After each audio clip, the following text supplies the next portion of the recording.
Okay, so Gaurav, as one of our students from ICC in India, got some questions here from some of the students in ICC in the UK. Right. Um, so perhaps if you just start by introducing yourself and your school. Right. So I'm Gaurav Nakhare. I'm 17. I've been with the International Climate Challenge through its Indian chapter for about a year and a half. I've been working closely with schools and colleges in Pune, which is the city I come from, and I have been part of the various conferences and youth representative for the Indian chapter. So it'd be great to hear about the questions coming from all over the world.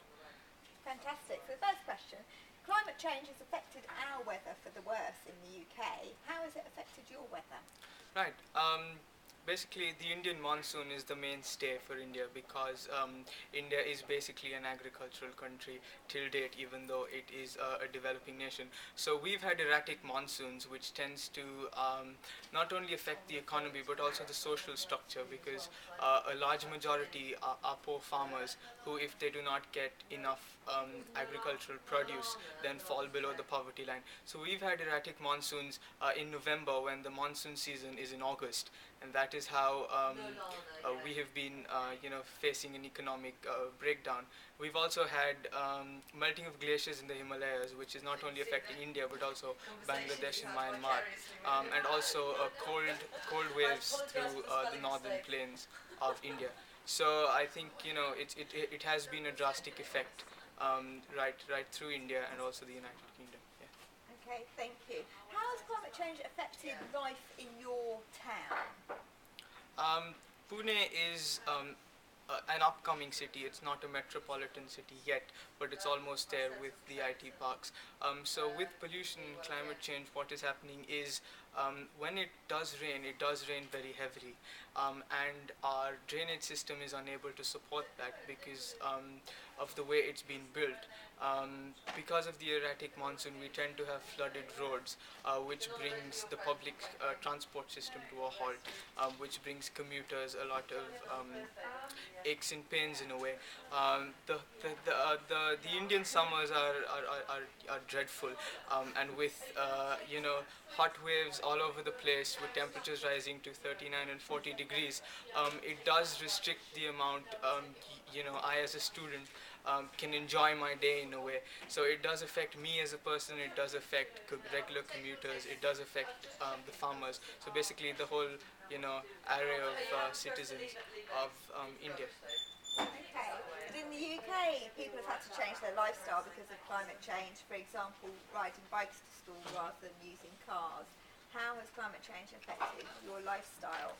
Right.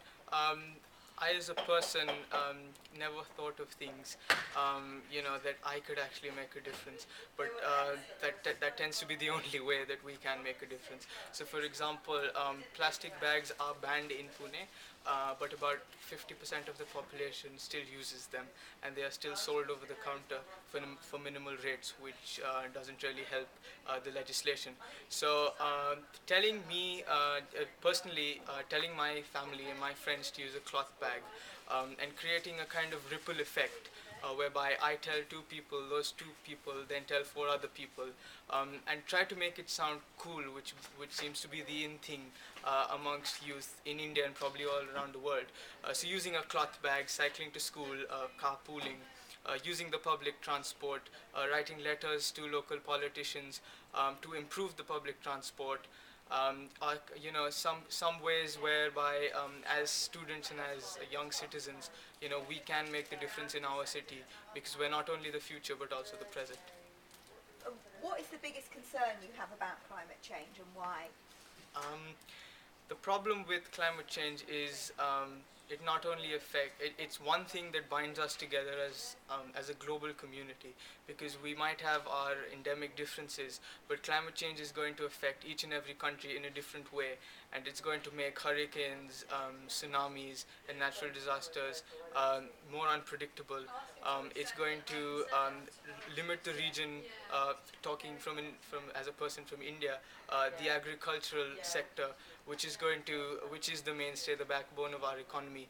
It's going to make cold places colder and warm places warmer, and it's going to restrict the amount of moderate living zones. So as a global citizen, I feel it's my right to live in the world that that the earlier generations did, and therefore sustainable development and climate change needs to be tackled at its roots, even though it has stemmed quite a bit in the last few years. Okay. Britain's solution to climate change, or one of them, is to use less energy and recycle more. What is India's solution? Right. I think this is one of the brilliant parts of the International Climate Challenge. We share the same goals, but India unfortunately is a stage behind as far as that goal goes. Recycling is already rather popular in the United Kingdom, I would presume, but it isn't the same way in India. So stage one would be popularizing recycling, because that is not done. And segregation of waste is now just starting to come up into household families and part of the municipal corporations at the local level.